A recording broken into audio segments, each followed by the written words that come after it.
दोस्तों, शालिनी भक्ति सागर में आपका बहुत बहुत स्वागत है। आज हम आपको श्री विष्णु पुराण का 9वें अध्याय का श्रवण कराएंगे।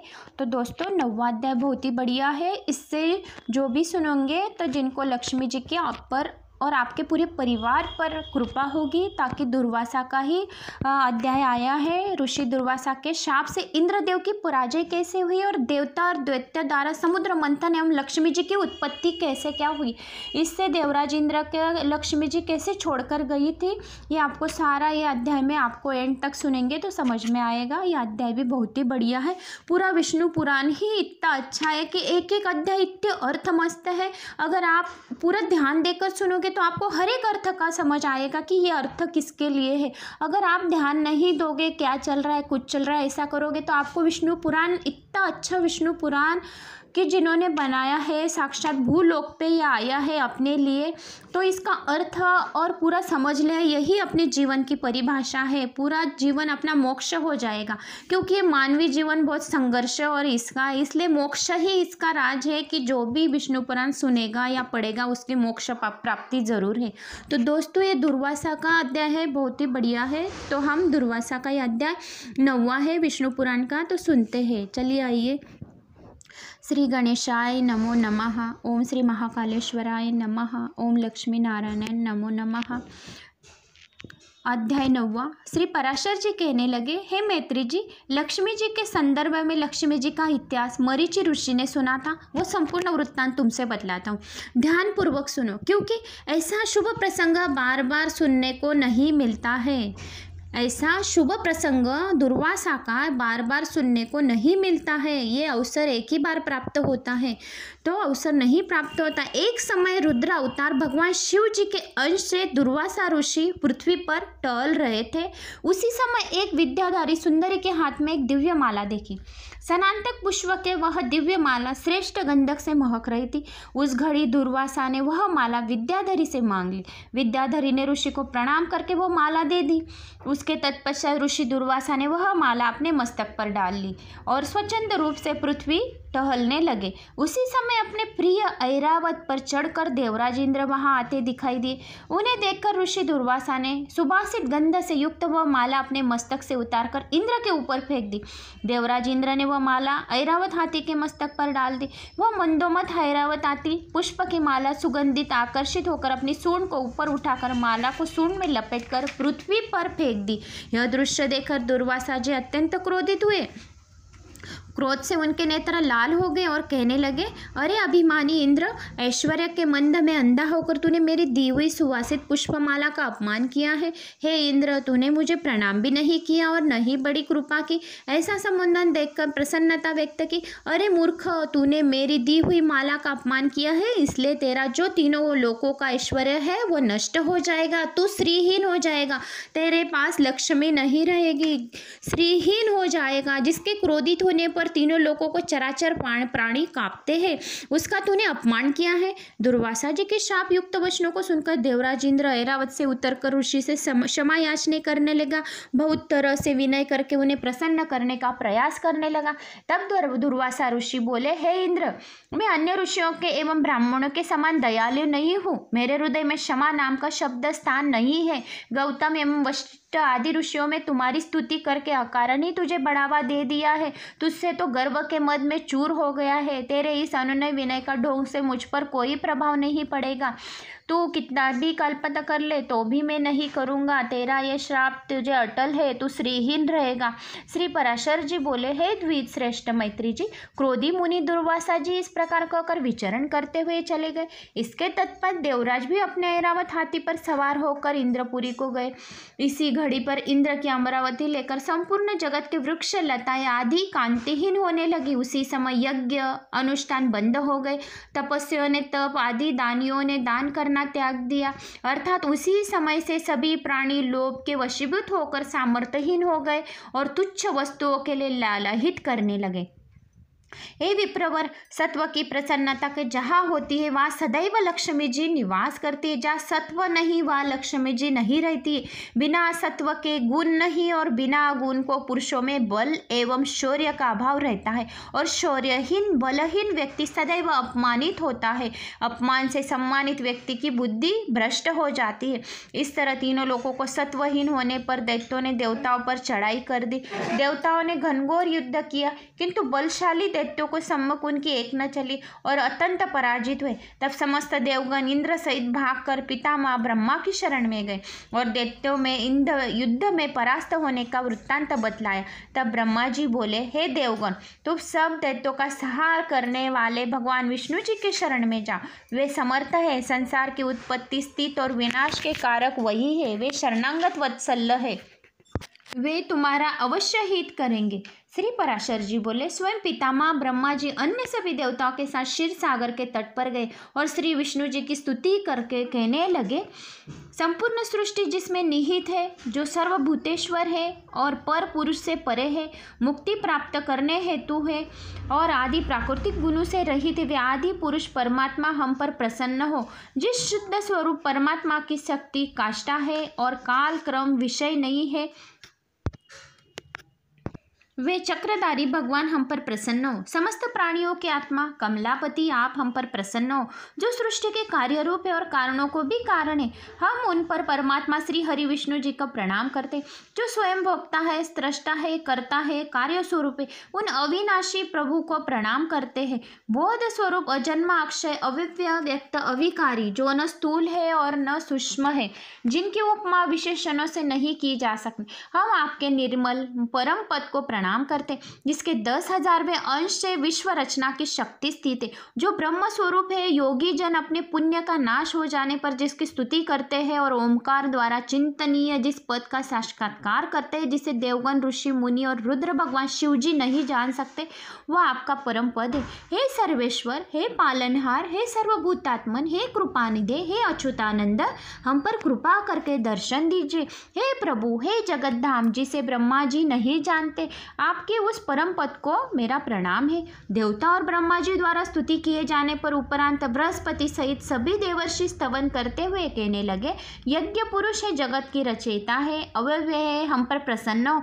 हे स्वामी, हम सब ब्रह्मा जी, रुद्र, शिव जी, द्वादश आदि पूषा सहित दोनों अश्विनी कुमार, अष्टवसु, मरुदगण, विश्व देवता, संध्यागण, देवराज इंद्र सहित दैत्यों से हार कर आपकी शरण में आए। हे मैत्री जी, श्री हरि विष्णु का चरित्र सुनाते हुए श्री पराशर जी बोले, हे द्विज, इस तरह स्तुति किए जाने पर शंख चक्र पद्म और गदा धारण किए हुए अपने चतुर्भुज स्वरूप को भगवान विष्णु जी प्रकट हुए। अपूर्व तेज युक्त से उस दिव्य मूर्ति को देखकर पितामह ब्रह्मा सहित समस्त देवगण आश्चर्यचकित होकर उनकी स्तुति करते हुए इस प्रकार कहने लगे, हे प्रभु, आप ही ब्रह्मा है, आप ही शिव है, आप ही इंद्र है, आप ही अग्नि है, आप ही पवन, वरुणा, सूर्य और यमराज है। हे भगवान, वसुगण, देवगण, मरुदगण, सांध्यगण और आप संपूर्ण जगत भी आप ही, क्योंकि आप सर्वत्र समस्त चराचर है, विराजमान है। आप ही ओंकार है, आपकी सृष्टि के पालनहार है। हे विश्वात्मा, युद्ध भूमि में दैत्यों को हार कर हम देवगण आपकी शरण में आए। हे शरणागत वत्सल, आप हम पर कृपा करके अपने तेजोमय स्वरूप से हमें शक्ति प्रदान कीजिए। हे प्रभु, जब तक प्राणी आपके शरण में नहीं जाता तब तक वह दीनता, इच्छा, लोभ, मोह आदि के चक्र में पड़ा रहता है और अत्यंत दुखी होता है। हे सर्वशक्तिमान स्वामी, अपने तेज से हमें सबल बनाइए। देवता द्वारा इस प्रकार स्तुति किए जाने पर भगवान विष्णु अति प्रसन्न होकर बोले, हे देवताओं, तुम सब निराश न हो, मैं तुम्हारे तेज में वृद्धि करूंगा। अंत जो मैं कहता हूँ तुम वही कार्य करो, क्योंकि इसी में तुम्हारा हित है। तुम भी दैत्यों के साथ मिलकर समस्त औषधियाँ लाकर क्षीर सागर में डाल दो और समुद्र मंथन करो। समुद्र मंथन हेतु मंदराचल पर्वत को मथानी तथा वासुकी नाग को रस्सी स्वरूप उपयोग करो और दैत्यों की सहायता के लिए समुद्र को मत कर अमृत निकालो। मैं भी सहायता करूंगा। इस समय साम नीति का उपयोग करो। दैत्यों ने संधि कर ली, समुद्र मंथन से अमृत निकलेगा। उस समय ऐसा उपाय करूंगा कि जिससे तुम्हारे शत्रु दैत्यों को अमृत नहीं मिलेगा और तुम सभी देवतागण अमृत पीकर अमर तथा बलवान हो जाओगे। भगवान विष्णु जी के वचन सुनकर करके सभी देवताओं ने जाकर दैत्यों से मेल कर ली। तब देवता दानवों ने विभिन्न प्रकार की औषधियाँ लाकर क्षीर सागर में डाल दी। तत्पश्चात मंदराचल के मथानी और वासुकी नाग को रस्सी के बनाकर मंथन करना आरंभ कर दिया। उस समय भगवान की माया के वशीभूत होकर दैत्यों ने कहा, हम देवताओं ने से श्रेष्ठ है, इसलिए हम सभी देवतागण वासुकी नाग के सिर की ओर रहेंगे। देवता पुच्छ की ओर और मंथन करते समय वासुकी मुख से निकलने वाली प्रचंड ज्वाला से तप्त होकर दैत्य तेजहीन हो गए।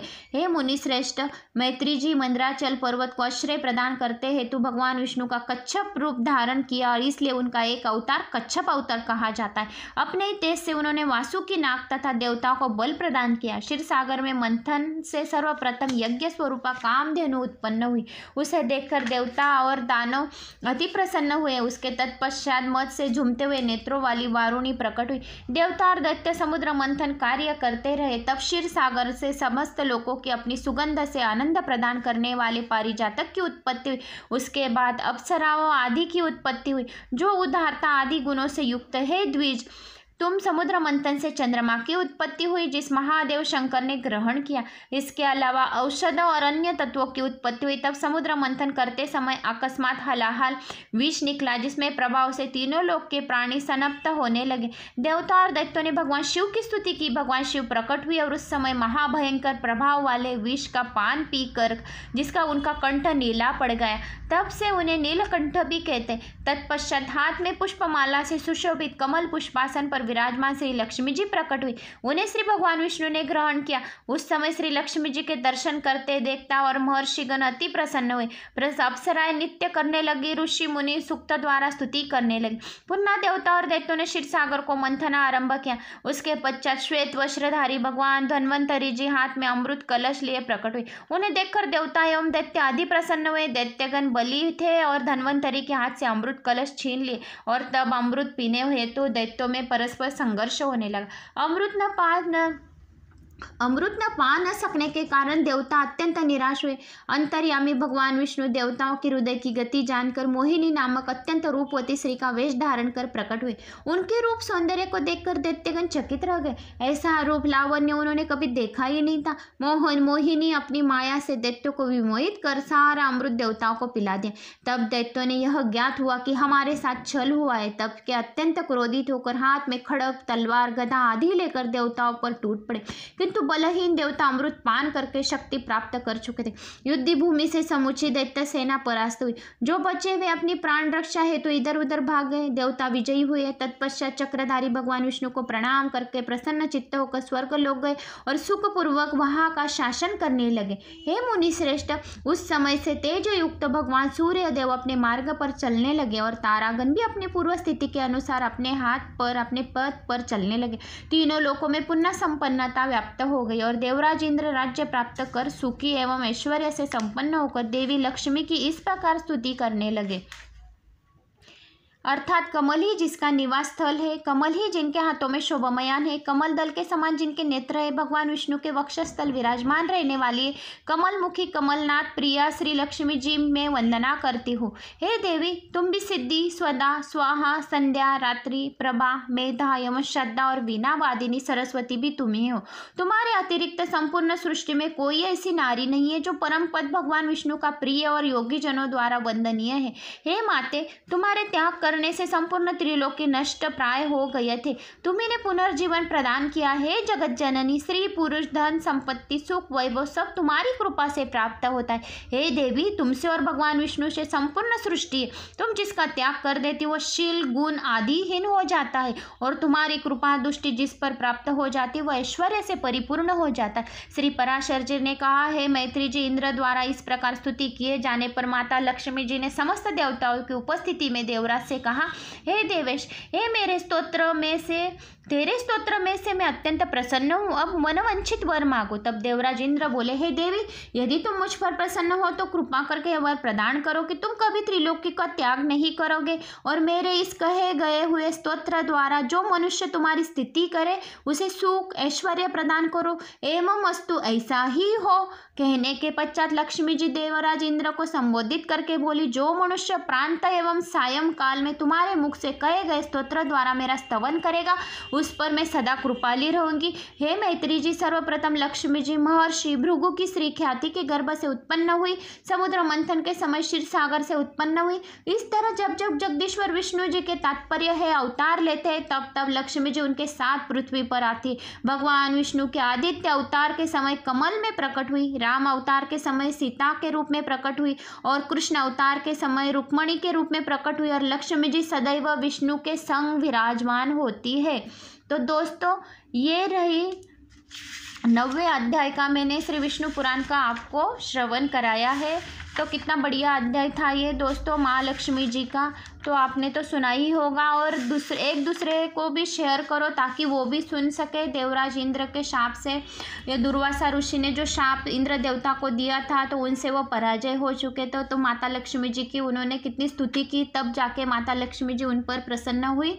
इसलिए ये अध्याय ज़्यादा से ज़्यादा शेयर करो ताकि माँ लक्ष्मी जी सब पर प्रसन्न हुए।